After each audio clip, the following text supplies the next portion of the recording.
when you're pregnant here in the United States, you're considered a protected class. This is like the best time to go ask for something, because if they do discriminate against you, you go get an attorney. My job's there for 7 months, but like I really want to take the year. And if I can't go back to the job, whatever, I kind of want to do something else. I want to launch my business, or I'm going to be a stay-at-home mom or whatever, and they'll go out for the full year. Those women can get up to $96,000 of income. What are like the top few things that you think are really important for them to start looking into now, whether they are thinking about having a baby, they're pregnant, or even if they want a baby in the future? What are the top 3 things to do? I always say this.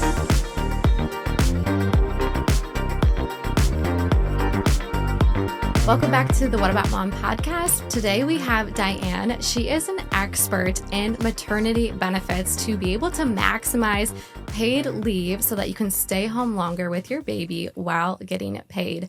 Diane herself is a home birth mama to 2. She is an engineer, and she is the CEO and founder of California Maternity Leave Consulting.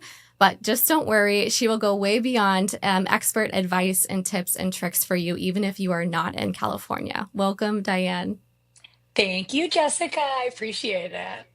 Yes. Well, first I have to get started with, holy smokes, you're an engineer and you make this massive pivot to becoming an expert and specializing in figuring out all of the tips and tricks and the little things that they don't tell us to be able to maximize maternity leave in a country that literally does not maximize maternity leave for mothers at all. So tell me about why and how that transition started for you, just so that we can bring the listeners up to speed.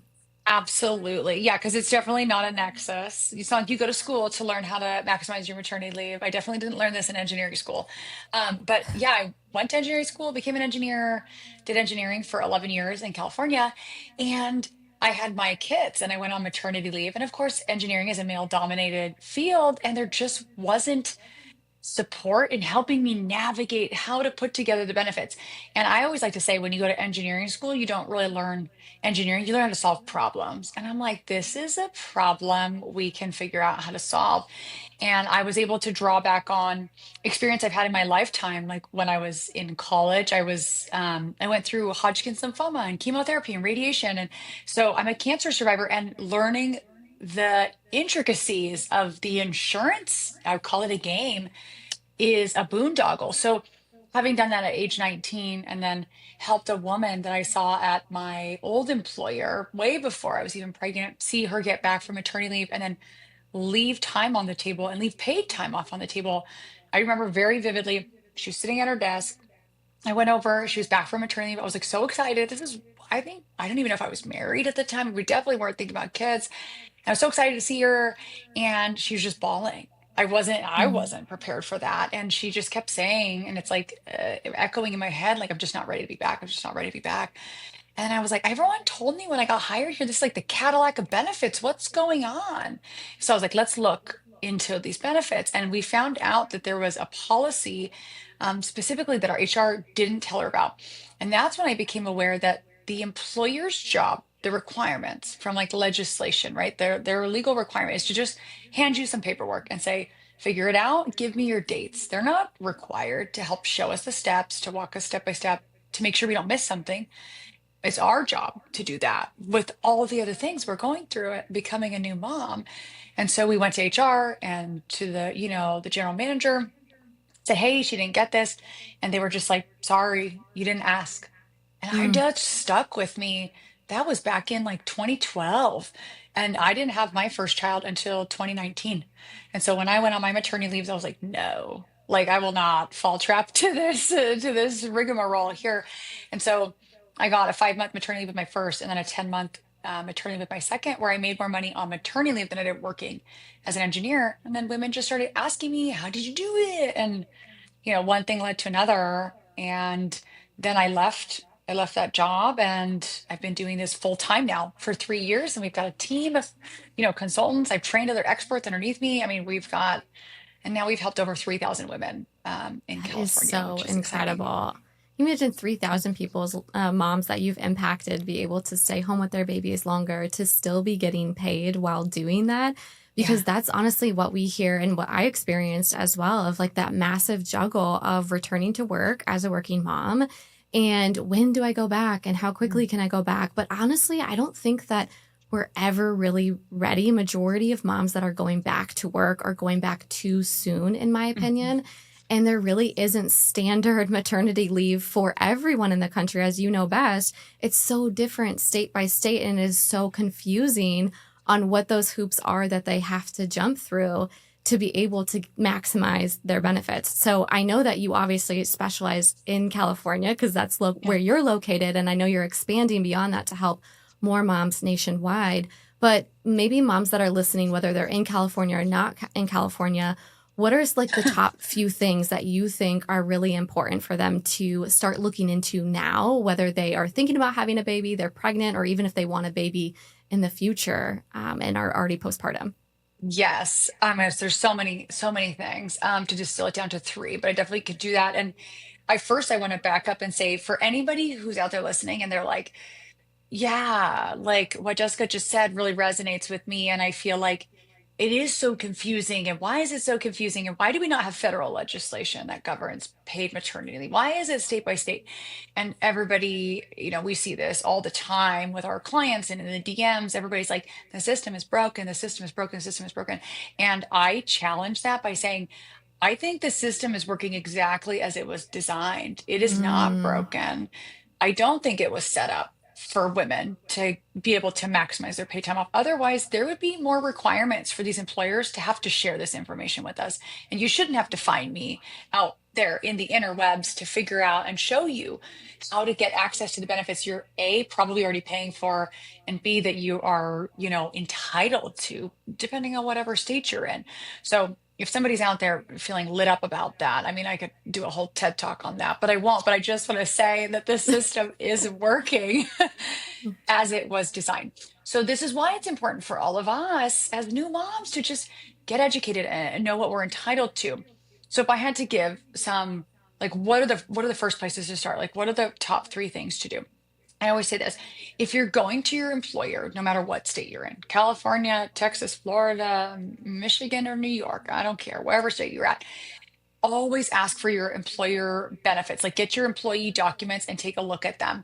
And you want to look at these for yourself. And I always say, don't just copy what Sally, your coworker did, or your cousin, or your sister, or your girlfriend, wherever, because every company benefits are different, every state benefits are different, and even two women working at the same company can have different benefits. Okay. And like, especially if you're governed by like a union or you have some kind of bargaining MOU, memorandum of understanding that you're in and somebody else can be a different one, you guys have totally different benefits, even if you sit side by side, in your wow. office.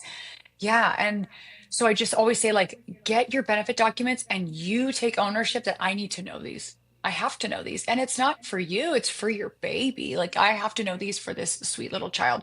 So don't just copy what somebody else does and say, like, oh, that's what they did. That's what I'm going to do. Because who knows if they left time or pay on the table and you're just going to do the same.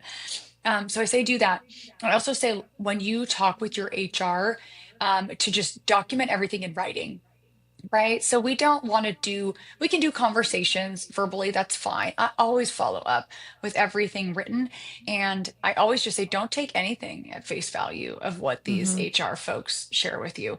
I mean, our company, California Maternity Leave Consulting, we get hired by companies to go in and create policies, right? For companies now too. And these are only for companies who want to do inclusive benefits that are here to help and support women. We tell employees or employers and companies no all the time because like, we won't work for somebody who's looking to, discriminate against women. But we have seen it firsthand on Zoom calls with these companies where they are actively looking at ways to not share benefits Wow. with It's so women. sad. It is, and Hmm. it's real. I literally have seen it on a Zoom call that's being recorded, and I'm thinking to myself, why are you saying that? To me, they don't even know who I am. We're not under any kind of agreement. They're just looking to see if they can get our services. And, of course, those are the folks we say no to. But yeah, I just think if you take anything that your HR says to you at face value, even if they're a kind and loving woman who's like, I want to see you get the most pay and the most time off, I would not just take anything because how many people do they see going on maternity leave? Are they up to date with the ever changing legislation? Do they understand what your requirements and their requirements are for time off and for pay. Like a lot of employers might be really well versed in like what they can and can't say yes and no to employees for, but they're not generally going to know how to tell you how to navigate a state insurance program because they're probably not a licensed insurance agent. They're an HR person, right? So Right. it's just a lot of skill sets to have. And then maybe a third one would be to really understand that maternity leave is always broken into two pieces. Okay.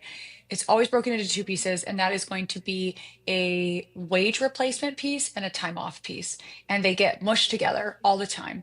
And I've seen this like in different states, there's different legislation governing how much time off you can get and how much pay you can get. And they don't line up.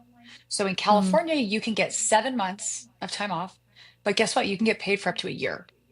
That is going to blow some people's absolute minds that you can get up to Right. a year of paid maternity leave in the United States, in California, if Hmm. you know the actual loopholes and the paperwork to file and you're looking into all of the details. So do tell more about that, because even when you said 7 months, people are like, I can't even get 7 weeks. So what are you talking Hmm. about, Diane? How do I actually get access to this?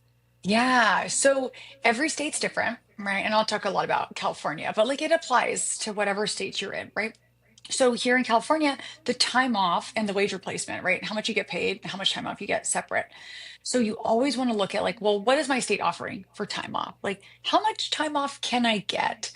And that is going to be governed by legislation, right? So there's laws that say like every employer that has whatever, this number of employees, you need to work there maybe for a certain period of time, maybe you don't. Every state is different. I think a lot of us have heard of FMLA, right? Hmm. FMLA, FMLA, FMLA. I mean, that's the federal legislation, right? So I think a lot of women know they get 12 weeks. If you have 50 employees within 75-mile radius, as long as you work there for 12 months and you've done 1,250 hours, that is like plain as day. And Yeah. from my understanding, that's not always paid, right? Right. Or, That's just time off. yeah, that's Yeah. just So time off, right? time off and pay totally separate. So sometimes people are like, "Oh, I'm going to go on paid FMLA." Well, like, well, how are you going to get paid? And it's important for all of us to understand. So your HR may be really well versed in these things like FMLA or, whatever state legislation. So in California, there's two different leaves that you can get, and those add up to 7 months. So it's longer than FMLA, Wow. and that's going to be state by state. But then the pay piece, which your HR may not and probably is not familiar beyond telling you, hey, there's a state program out there, or hey, go file for these benefits. Or like my coworker who I mentioned in the beginning, my employer at that time didn't even tell her that there was this whole paid thing that we had internally at the company that she could have applied Wow. for. They didn't even tell her. And she missed out on 2 weeks of pay. Mm. And it was like, I want to say it was like $6,000, it was like 3 grand, or maybe it was 2 grand a week. It was like $4 or $6,000. It was quite a bit of Mm. money.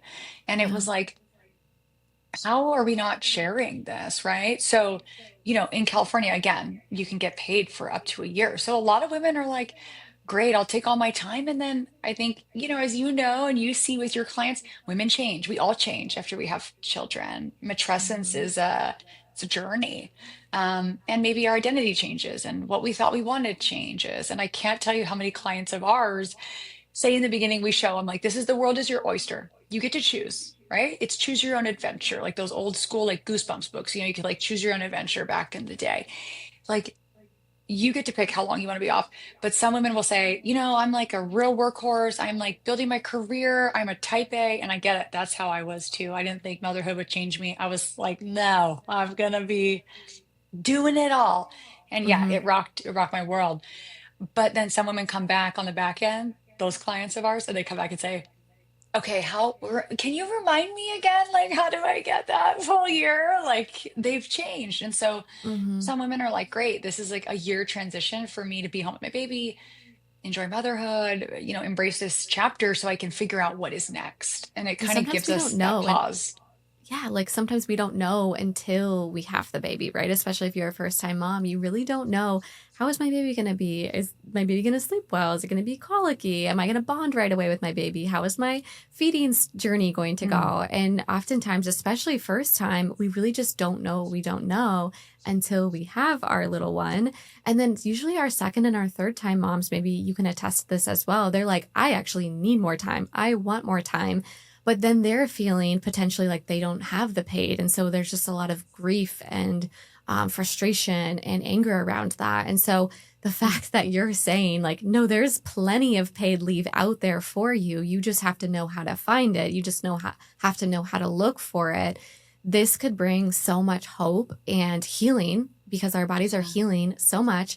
And also just this generational connection and pass down that we are doing this with and for our babies as well, while still being able to pay ourselves and our families, while still being able to bond and heal at home, which I believe more mothers need to stay home a little longer.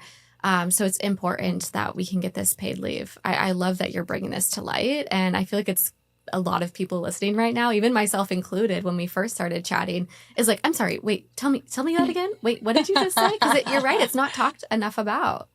Yeah. And it's wild. And I'll tell you this, a lot of women don't think it's possible. They're like, no, not for me. I don't think it's real. And I'll say this, even if you're not in California, right? And let's say maybe you have a state that doesn't have additional time off legislation.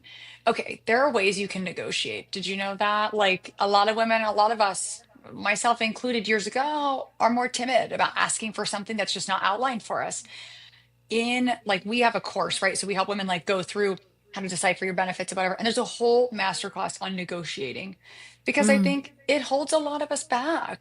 And we're just not asking for something because like, oh, it's not spelled out in these documents or it's not spelled out in the legislation. But I will tell you this, having been having been hired by employers and writing these policies and speaking at HR conferences and talking with HR professionals and admins about like, what are your biggest fears with women going on maternity leave? Like, why is there this big like we don't want to share any information like what is going on? The number one concern these companies have is that you're not going to come back, that yeah, you're not going to come back, and that we're going to be out and now we got to go rehire and it's going to cost us a lot of money and it's going to be this whole process. And they generally love the women that work there. They don't want us to leave, and right. I just feel like if women knew you could negotiate and leverage that like there is something they want from you. It's not like we're just asking like, oh, can you mother, may I like have some time off or some additional pay, even if their employee handbook says nothing. We should be asking because we get benefits. Like we had a woman in our course, she got all the information, learned everything, and realized like, wait, why do we not have any paid benefits? They had nothing paid inside the company. She was gonna get paid through the state, but she's like, we should have more. She went to it's a 5,000 person company. It's like Wow. a Fortune 500 or Fortune 1000 company. It's like a big company, and went and sent an email directly to the vice president of the company. Hold the phone. That woman is a badass. Can we cuss on I this love her. podcast, by Yeah. the Can way? we give Can we? her? Yo, Okay. absolutely. Yeah. Can we throw her some fire? Because that is, it's all about the ask, like being brave and Yes. bold and having enough courage to make the ask. Make the ask. So she stood up and was like, wait, now I'm informed. Okay, I took this course. I've got this information. Like, I'm feeling like, okay, I've got some backing. I've got the vocabulary. Like, I'm not just like, I don't know. Do I get anything else? She's like, no, wait, like, I should ask. She put this whole request together. We had no idea. And then her VP was like, wait, I want to hear what you have to say. She had a meeting with the vice president of this company, and Oh my she's God. just like a Amazing. rank and file employee. Shared this information, like, why don't we offer this? Like, there's other companies offering these other things. And then they were like, you're right. I mean, maybe not in that meeting, but over time, they were like, you're right. And so they gave her additional benefits and now they rolled it out for the entire company. And because that one woman stood up and said something and was like, not fucking today for me and for us, all of these other women at that company, all those babies, like, ooh, I get the chills. And I feel like I get emotional talking about it because it's like, Mm-hmm. what more do we want for our kids? We're modeling such a beautiful moment and we're getting more pay and more time off. And what's really wonderful is this woman came back into our like we have live office hours every week. So women can like ask questions with our experts. Like my employer's saying no, they're pushing back on this. I can't get a hold of the state. My payment stopped. Like, shit happens. Like what's going on? So they start coming in and this woman shared the story. And then all these other women were like, well, then I could ask. Wait, what well, why am I not asking? And it's like what is it like the 5 minute mile or the 4 minute mile? Like no, nobody thought it could be done. And then one guy does it one day, and then within 2 months, like six other people had broken the 4 or 5 minute mile, whatever it is. And it's just like people need to see, women need to see it's possible. And they're like, well, why not me? You Yeah, know? she's such a trailblazer. And I feel like we all have the opportunity to be a trailblazer if we have enough courage to be that person. Yeah. But you bring up a really great point. It's like it just starts with one. It just starts with one Hmm. mom, one pregnant woman that's about to, enter her leave to make Hmm. the bold ask, to send the email, to have the conversation that not only will it impact her life, but it will impact all of the other women and mothers in that office for generations to come because she was the trailblazer in that. Yeah. And you think about it too, like in these corporate environments, and I think a lot of women are afraid or scared, like Hmm. what's going to happen to me? Is this something bad? And I always say, like, when you're pregnant here in the United States, you're considered a protected class, meaning your employer cannot discriminate against you. This is like the best time to go ask for something, because if they do discriminate against you, you go get an attorney and you go, do what you got to do there or not. But like, you are protected in that way. So it's kind of the ideal time to ask. And I'll tell you this, a lot of these employers, they don't even think about it. And then when somebody Hmm. brings it to their attention, because now it's at the forefront, somebody's going out, especially somebody that they like, that does a really good job, that manages a critical task. I mean, whatever you do, they're like, oh, well, we've never looked at that. Like, Hmm. let's take a look. Like, let's add something in. Let's make something. And I think times are changing. So I just say for women who work in other states that are like, oh yeah, Diane, that sounds great. California, yeah, you got 7 months. Like we get just 12 weeks of FMLA here in whatever state. Okay, yes. And let's start advocating for yourself. And two, your employer might have a disability insurance policy that you could leverage to get paid out from. And I know, Jessica, you know about insurance and all things through, your work. It's like, it blows my mind that in 2025, pregnancy and postpartum is considered a sickness under a I disability know. insurance policy. It's Yeah. mind-boggling. Yeah. But, and I used to think before I had kids and before I went through all this whole experience with my other coworker that those were for like old people, older people that were like sick and like going out like on disability, or somebody who was like really ill or had cancer or whatever. No, Hmm. pregnant women, this is what we can use, and knowing how to leverage those to get pay or be paid even longer, and how to like make them work for us is where we get to take our power back for maternity leave, even if we're in a state that doesn't have anything beyond FMLA and we feel hopeless, right? Yeah, no, you bring up such a great point, and I want to dive into that disability Yeah. piece and the benefits that they might have. I want to kind of like separate, what if they are working for a company? What are the next steps that they need to take if they are a working mom already about to go on leave? But what about our moms that are already staying home and having more children? What access to benefits do they have? So maybe two separate categories. You bring up disability for the working mom to just really actually understand their benefit policy. Most people, my husband's a financial advisor and he asks them all the time, like, well, let's look at your benefits. And they're like, I have no idea what my benefits are. And it's just so wild because we could be leaving so much money, paid maternity leave on the table if there is a short term benefit for short term disability policy, especially if you were further injured or had more injuries at birth. You can get even further time off as well. And you can submit additional forms, I know, especially for those that end up having C-sections or complications in their birth process as well. They can advocate and ask for more time. So I would love to like dive into first, like, okay, Mhm. you're already a working mom. What should they specifically be pulling up and looking at in their benefits to just know what the baseline is of what the company already gives them? And then, like, what's one step further that they can make? And then we can sidebar to our mamas that are already home and maybe don't have that benefit package Yeah. in place. Such a great place to start. So, if you're out there working and you're at a company, yes, like I love that your husband's asking people, like, have you looked at your end benefits? And like, nobody has. We get hired for these jobs, we make lots of money, we're successful women, and we just like pick a 401k target date thing, and then we pick, I don't know, this health insurance because it's a good deductible, like, but what does it mean, right? Or what are these things, especially things like short-term disability? Nobody's ever planning to get injured or have a sickness, and then you realize, oh wait, that's what I need for maternity leave. So I always say the first thing you want to do if you're employed, dig out the insurance, go and dig out your employer documents, their employer benefit policy.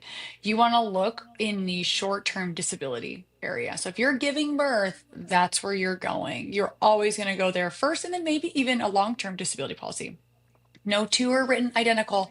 In the thousands of documents we've seen from our clients and people have uploaded that we've read, no two policies are alike. There's like no two I've seen that have ever been identical. Okay. So Mm, you want to look at these documents and you need to know how to read them. So you're going to have to pull up this disability insurance policy. I always say if you get a stack of documents from your employer, they're all virtual now, just do Control+F and type in the word disability, type in the word short term, sometimes even type in the word pregnancy, or type in the word complication, and then you'll get to the meat of like where you need to start digging in. And then also, if you have a long term policy, pull that up too, because if you're going long past the short term policy end, hey, you might be able to keep getting paid through long term. I mean, some of those pay out for 3 or 5 years, right? So I've never had a client really go beyond a year, but that's not to say that there isn't some woman out there who's like, no, this is the goal. Like, I'm going to do this, right? So who knows? But I'm just saying, understanding those two things, that's where you always want to start. And then look at your state and see, okay, does my state have a paid parental leave program? There's 13 states right now that do. So California is one of them. Some of the others, like New Jersey, New York, Colorado, are some of the few that have those. There's 13. Go see if your state has it. Look for your disability insurance policy because you can kind of stack that with state benefits if you have them. And then the last thing you want to look for is something called parental leave benefits. Is generally what the employer will title them in their documents, parental leave. And it's just like we are giving, and you need to remember what did I say in the beginning? There's two pieces of maternity, time off and pay. Are they giving you more time off? Are they giving you more pay? Because they're not the same. They don't have to give you right. both. They don't have to give you anything. So look at that parental leave policy, whatever. It might be a page, might be 2 pages. I've seen all kinds of benefits, by the way. I've seen people, their companies offer them pay. I've seen ones that's time off, unpaid. I've seen paid more additional paid time off. I've seen ones where it tops off state pay, ones where it's in addition to, they stack it on at the end. I've even seen benefits like they'll pay for a mobile massage person to come to your house for, yeah, a newborn mom. I've seen ones that have like meal service, maternity I mean, I've seen the coolest Amazing. benefits. Yeah, I know I love everybody's like, that. what companies are these? I know exactly. But Taking notes, oh, get your notebook out. right. Yeah. So I would say that's the last thing to look at. Really start with the state, go into any disability policies that your employer is offering to you, and then stack Mhm. on parental leave. And again, just Control+F can just be like a quick, because I know it's so daunting. There's like hundreds, sometimes thousands of pages. I've seen some of the big tech companies' benefits packages, and it's like overwhelming, I think, to start. But if you just do the Control+F and you type in those words and you just start there, okay, like you can do it from that. So I would say start there to look at those. Thank good for electronic records now, right? That we can do Yeah. the Control+F versus having to flip through the massive book and find those words. So it's actually Yeah. easier to find your benefits now, I'm learning, than Yeah. it has been in the past. Okay, that makes absolute sense if they're with the company, with their Mhm. employer, looking at those benefits deeper, and then also looking what your state has to offer, because Mhm. 13 states currently in the United States, obviously it's continuing to grow, Yep. thankfully, is also offering their own separate, and you can stack those, right? It doesn't Mhm. replace each other. You can stack those. Okay, amazing. What about the mom that maybe isn't part of an employer company right now? They don't have employer benefits, but they're at home with their littles and they're having more littles. Obviously, they can tap into state potentially, but sometimes state is dependent on if they're working and paying taxes, right? Tell me if these mamas can tap into anything for paid maternity leave. Yes, I would say, okay, if you're not doing anything, like outside of caring for these beautiful, beautiful children, there won't be any paid maternity leave. However, some of the interesting loopholes or just interesting employment scenarios that I've seen that I just want to like bring to your attention, that a lot of them are like, I didn't realize that that qualifies me for state benefits, or wait a minute, that's actually considered pay. I see a lot of women that have like side, quote unquote, side hustles, right? Like you're Mhm. selling stuff on Etsy, or you are, I don't know. I was going to say mowing lawns, but I don't think a mom with a newborn is mowing lawns. But like, They have some sort of just a like side separate business. something where you do it on the side and you're just like, you're collecting money. So a lot of times that like self-employment type income can qualify you for benefits. Like a Hmm. large subset of my consulting in California is for business owners. Because by and large, business owners, when they talk with us, they're like, well, I'm not entitled to anything. And I'm like, oh, but wait, you are. Like, and they didn't real, and they will tell me they went on their first maternity leave or second maternity leave and they got nothing. And they're coming to me on the third because they're like, hey, I saw you on Instagram or I saw you out here. I figured it's worth a chat. And then when I show them, like, this is what you're going to get, they're like, wait a minute. And then what we actually do is we actually go back and refile old claims. I filed a 4-year-old claim one time. Yeah, Oh last my year. gosh. So we'll talk after this because when I had my daughter 3 years ago, I was a business owner and I was like, I just don't get anything. So honestly, I'm probably in that category as well of just not knowing. So that would be my third section. But it sounds like the loophole Yes. might be for these moms that are working from home. Start a business, start making some money, doing something. And do they need like an LLC attached to that? Do they have to be kind of categorized as a sole proprietor or how does that work?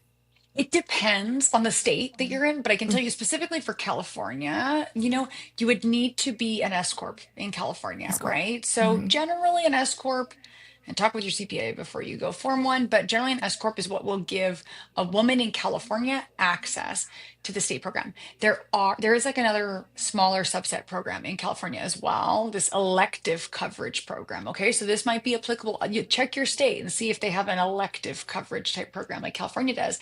So if you're not an S Corp, you could elect in if you just have an Etsy shop and you're a sole prop and you're just making 500 bucks a month selling wedding cake toppers or something, you can elect in to this elective coverage program with California, and then you could get paid out on your maternity leave. So Wow. check your state, check and see. Definitely, I know if you're an S Corp, you'll get paid, but you could even get paid if you're in one of these other structures.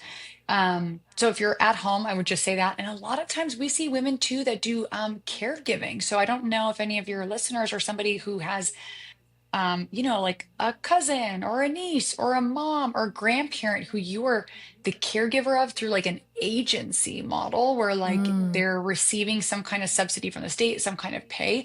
Sometimes that can qualify you for wages because we see a lot of our clients that are they're women, companies, right? But they're like, oh, on the side, I take care of my autistic nephew for Mm-hmm. 4 hours on Saturday and 4 hours on Sunday, and I get paid through this like unique arrangement. I'm like, well, that's going to get you more money, right? So sometimes moms, doing as caregivers, we do other caregiving things where we receive some kind of money for it that may qualify you for paid maternity leave as well. Yeah, this is just all about knowing where the resources are, being educated. Because if a mom was listening right now and maybe she's in that preconception stage or early pregnancy, or maybe every had your baby, but you know that you want another, it's like these are the things that you want to start thinking about and you want to start planning for and wanting to start putting into action to prepare for that 9, 10, 18-month journey down the road that you can really set you up for success and like thank your future self or your past version self, if you will, for setting up so that you get that paid maternity leave. You also really dove into another topic of, I do have a lot of moms on here that are listeners that are also entrepreneurs themselves. So it sounds like, owning your own business as a mom, you can still tap into the state benefits. And there are so many other things that you can do to implement in your own business, giving your company short-term disability and the employees short-term disability, and then it becomes a tax write-off. So really looking into what are those benefits that you can add into your current company and the benefits that you could give yourself and your employees. And also, it sounds like to me in the state of California, maybe not everywhere, but S Corps are the kind of ticket in to getting paid maternity leave through your company and being able to tap in that way. Is that correct? Yeah, I would say like S Corp is like the best because then the taxes that you pay to have access to these benefits is the lowest, right? And that's why I look at it as like flavors of ice cream. If there's the best flavor of ice cream, you want to be an S Corp. But that doesn't make sense for every business owner, depending on what you make, right? So then the next one is 1099, sole proprietors, LLCs not taxed as an S Corp. That kind of bracket is okay, elective coverage. programs, okay? But also what you bring up, yeah, is getting a short-term disability insurance policy for your company. So there's something called large group and small group coverage policies. Large group is generally like if you have 50 or more employees, it could be 100. I can't remember the limit now, but a small group requires three. Okay, so you need to have at least three employees. You can be one of them, your spouse or partner can be another one, and if you have another employee, and then you would qualify for a small group coverage.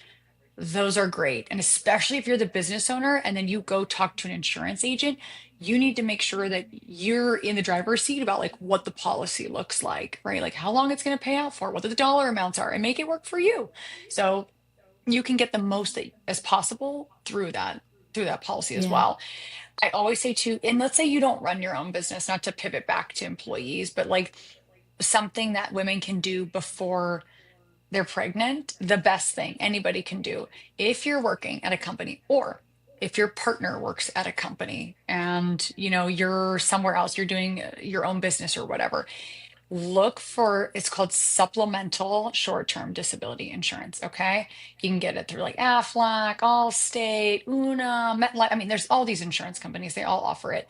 Whoever, generally the companies will bring in to offer these supplemental plans. You can get like pet insurance now, they have all kinds of insurance. They offer cancer insurance, probably insurance on your plants, I don't know. They offer all kinds of insurance like that you can opt into.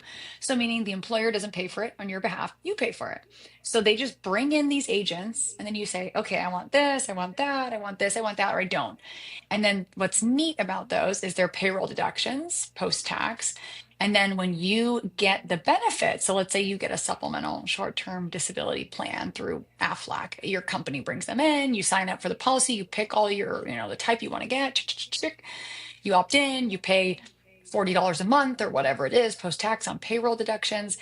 Then when you go to have a baby, you file a claim on that. The money comes to you completely tax-free, free 99, and That's some of them pay amazing. out huge. I mean, we're talking three, four, five, $6,000 a month on some of them, maybe even more depending on what your wages were at your job.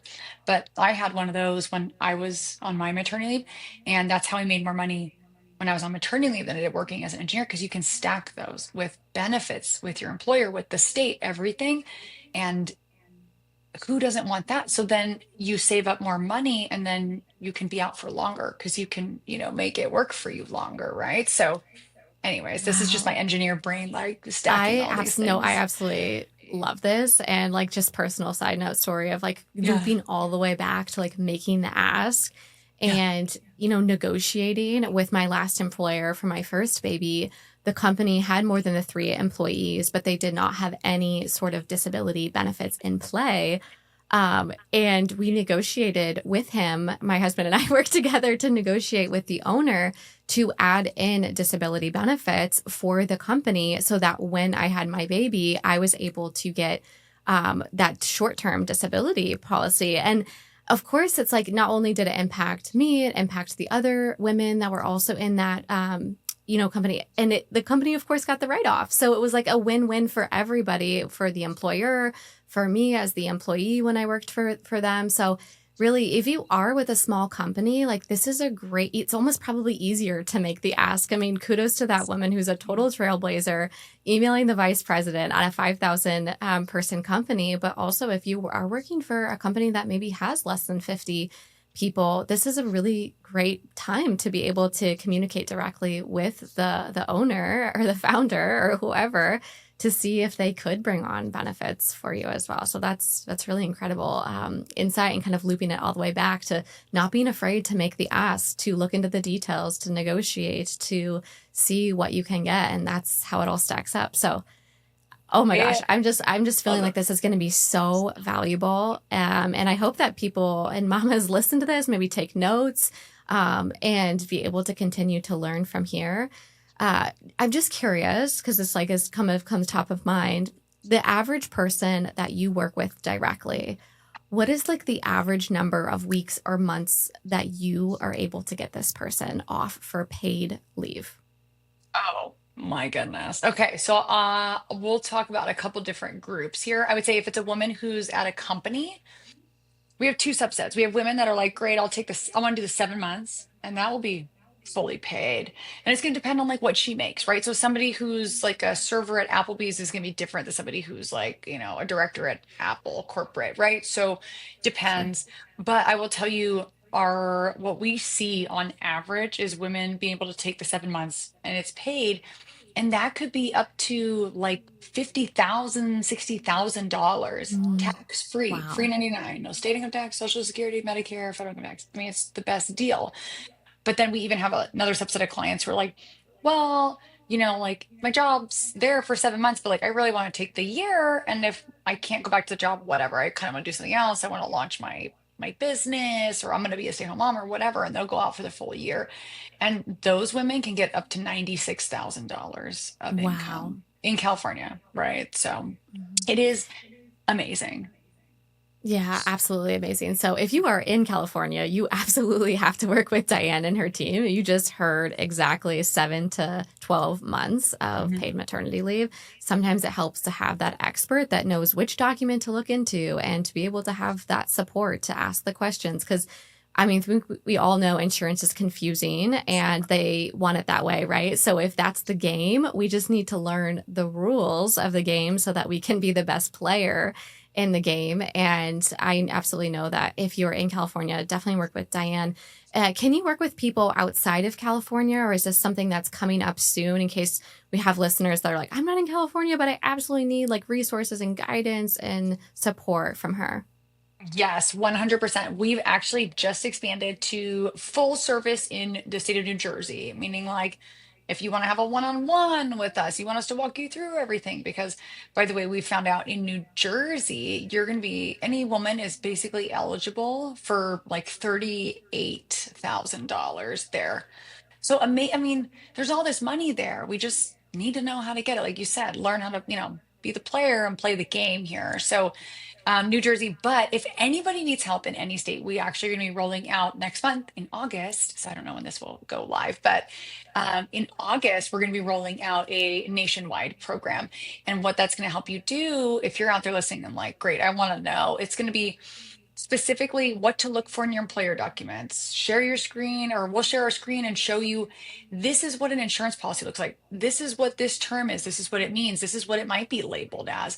And like verbatim examples that you can look at and hold up your documents to and say, okay, okay, I got it. I got it. I got it. This is making sense. And break up how much pay and how much time off and how to calculate it and where to go to get it. And then our leave request templates that you can send to your employer to document everything. Because I didn't mention this in like the mistakes portion up front, but like not documenting your leave the correct way in a way that protects you and your baby is one of the biggest missteps. Because what we see when women are getting discriminated against on the back end is it's muddy, it's not clear. Well, like, oh, there's these emails that make no sense, or the boss left, or the HR person left while you're on leave, whatever. And now the rules have changed.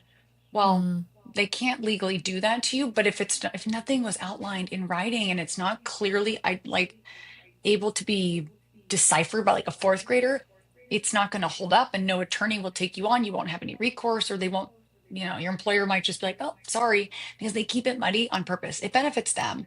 So we have a whole set of leave request templates that are proven by all of our clients where it's like, we cite the legislation. This is how much time I'm going to get. This is what I'm going to get. And like requesting, not asking for permission, requesting our entitled time off. So we're going to be rolling that out next month to everybody all across the United States. And we are going to have live office hours for that as well. So people are like, I looked at my employer documents and they said this, or they're pushing back. They said this, or they're not agreeing to that, or they're saying that they don't have to do this. And, they want just an expert to be like, no, you can ask for that. Yes, you can, and sometimes that has helped our clients. We've seen in office hours all the time, like employers push back on crazy things. We've even seen employers where they're not even collecting the right taxes. So then these women, they go to file for benefits and they don't get anything from the state. And so then I'm like, well, you tell them that they're going to pay you cash then. Okay. They're going to pay you cash for that because that is their fault. So you know what they do? They just say, oh, sorry, there's nothing we can do. We'll start paying you the state program now. I'm like, oh no, they're either paying you for those benefits or they're going to back pay and they're going to go fix it with the state, which is like a nightmare for that employer and a boondoggle because they're going to have to pay a bunch of fees because they messed up. And we see it all the time. So we'll be there. We're going to be rolling this out, here in August of 2025. That's the year we're in. Yeah. Oh my gosh. Nationwide in like a course format for everybody, because yeah, there's benefits out there, and there's just a value in understanding our employer benefits and understanding how disability policies work and understanding all these pieces. And I love, can I just say, I love that you went to your employer and were like, no, like, let's get this small group coverage plan and policy. And then it paid you out, right? You received pay Yeah. from it. Yep. Of course. Yeah. Yeah. Oh my Yeah. gosh. Diane, I'm not having any more babies, unfortunately, at this point. But if I was, like, having you on my team, on my side, especially because I can just feel your passion, I can feel how important this is to you for mothers and women to know. I would love to have you on my side if I ever had another baby. You are such a trailblazer yourself. So I just wanted to really end by saying thank you. Thank you for being courageous yourself. Thank you for being brave and being a trailblazer and putting these resources in place for women and for mothers so that they can feel empowered and educated and paid. And we'll take that. And so if anyone else is listening that really wants to connect with you, where and what is the best channel for them to connect to you? Absolutely. So I would say on our Instagram is the best. Come follow along for lots of great free tips and resources. That's at California Maternity Leave. And then you can check out our website, californiamaternityleave.com. And if you're in California and you're like, I want to know more information, you can just email us. Email Candace. She's my amazing assistant who, helps answer all of our emails. She's going to be at hello@californiamaternityleave.com, and just send us whatever inquiry you have, and like we'll point you in the right direction if we can't help you, or if there's something you need, and we'll kind of go from there as we get ready to expand. Yeah, you're absolutely amazing. Thank you so much for all of your wisdom and your resources. And I'll make sure that all of that is linked in there for our mamas to be able to get in touch with you. Great. Thank you so much for having me.